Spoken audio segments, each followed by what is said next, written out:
Hello दोस्तों, आज हम सब वंशागति के कुछ अन्य तरीके या मेंडलवाद से विचलन पढ़ेंगे।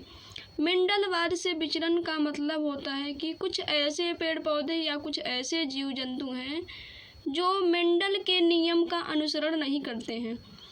इसे ही मेंडलवाद का विचलन कहते हैं या इसे वंशागति के कुछ अन्य तरीके कहते हैं। वंशागति के कुछ अन्य तरीके निम्नलिखित प्रकार के हैं, जैसे अपूर्ण प्रभाविता, सह प्रभाविता, बहुजीनी वंशागति और बहुप्रभाविता। इनकम्प्लीट डोमिनेंस, को डोमिनेंस, पॉलीजेनिक इनहेरिटेंस, प्लियोट्रॉफी। इन सभी को हम एक एक करके पढ़ेंगे। सबसे पहले हम सब पढ़ेंगे अपूर्ण प्रभाविता, इनकम्प्लीट डोमिनेंस।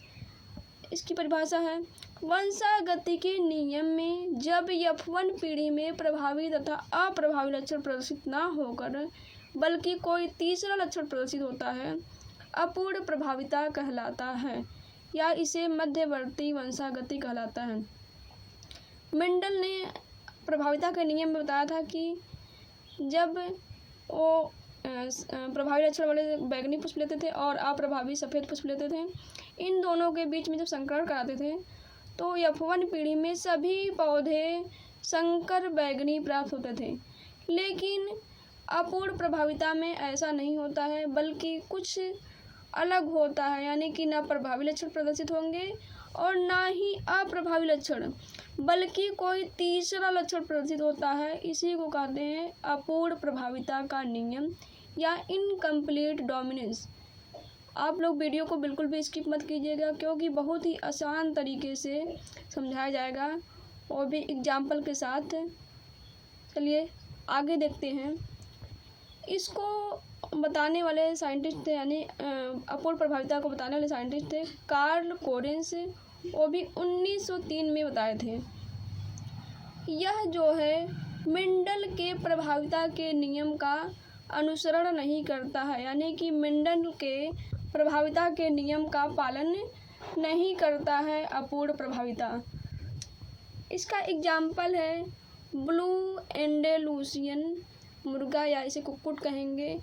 दूसरा एग्जाम्पल है गुलाबांस या मिराबिलिस जलापा, एपा है, या उसे 4 o'clock प्लांट कहते हैं। 4 o'clock प्लांट मतलब कि यह 4 बजे खिलता है, शाम के 4 बजे, या इसी को गुलाबांस कहते हैं या मिराबिलिस जलापा।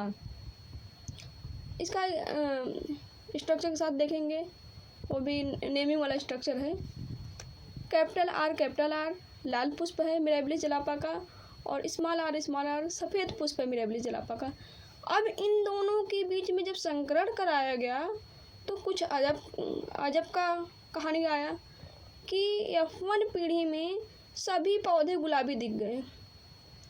तो कार्ल कोरेंस ने कहा कि ये क्या, मेंडल जी बताए थे कि सभी पौधे संकर लाल दिखने चाहिए, लेकिन तो सभी पौधे गुलाबी दिख रहे हैं। उसके बाद उन्होंने फिर क्रॉस कराया, F1 पीढ़ी में जो पौधे मिले थे उनका फिर क्रॉस कराया, तो सभी पौधे पृथक होकर दिखे। उनको लाल, गुलाबी और सफ़ेद, यानी कि तीनों लक्षण दिख रहे हैं।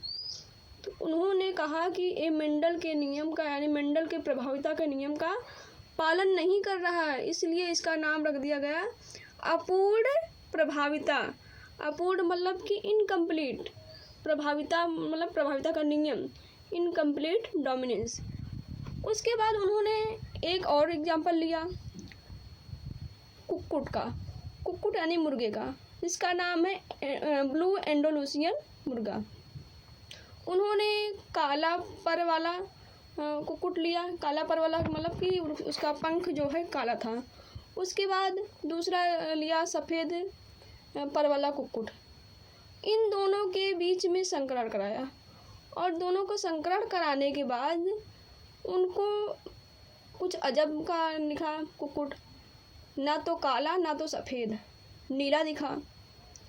नीला कुक्कुट दिखने के बाद उन्होंने F1 पीढ़ी में नीला देखने के बाद उसका फिर से संकरण कराया, और फिर से संकरण कराने के बाद उनको दिख रहा था कि कुछ कुक्कुट काला दिख रहे हैं और कुछ नीला, यानी कि 25% काला और 50% नीला और फिर 25% सफ़ेद।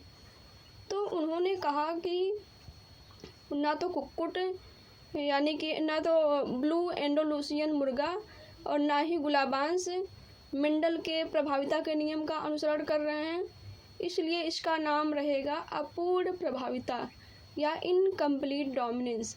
इसको बताने वाले साइंटिस्ट कौन हैं? Carl Correns. वो भी उन्होंने 1903 में बताया था। ये है भाई अपूर्ण प्रभाविता की कहानी। बहुत ही गजब की कहानी है। बस आज के लिए इतना ही। इसके बाद हम सब सह प्रभाविता पढ़ेंगे। स्क्रीनशॉट ले लीजिए और वीडियो कैसा लगा है कमेंट करके ज़रूर बताइए। अगर चैनल पे नए हो तो सब्सक्राइब कीजिए और अपने दोस्तों के पास शेयर भी किया करिए।